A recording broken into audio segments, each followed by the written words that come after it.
உன் வாழ்க்கையில் நம்பிக்கைக்குரிய ஒருவரை மிக விரைவில் நீ சந்திப்பாய்.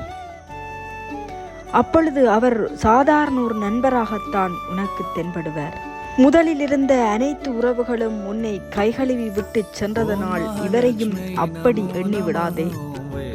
புதிய உறவுதானே என்று அலட்சியம் செய்யாது சிறிது நாட்கள் பழகிப்பார்.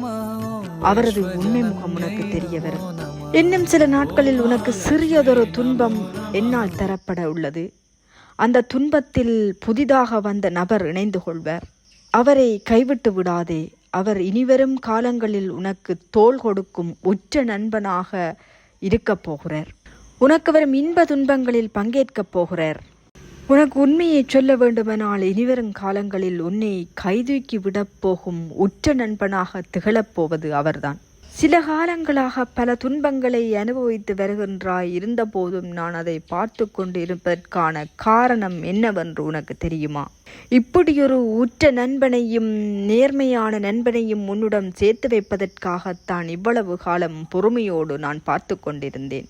இப்பொழுது அந்த பரீட்சையில் நீ சித்தி பெற்றதனால் தான் அவரை உன்னிடம் வந்து சேர்த்து வைத்துள்ளேன்.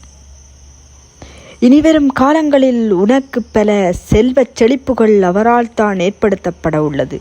அது உனக்கு அவர் வயது மூத்தவராக இருந்தாலும் சரி, வயதில் குறைந்தவராக இருந்தாலும் சரி, நீ ஏற்றுக்கொண்டே ஆக வேண்டும்.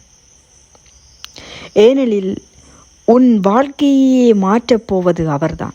உனது இன்ப துன்பங்களிலும் பங்கேற்பார். அதே நேரம் உனது குடும்பத்தின் இன்ப துன்பங்களிலும் பங்கேற்று உன்னை வழிநடத்தி செல்லும் சிறந்த நண்பனாகவும் ஆசானாகவும் திகழப் போகிறார்.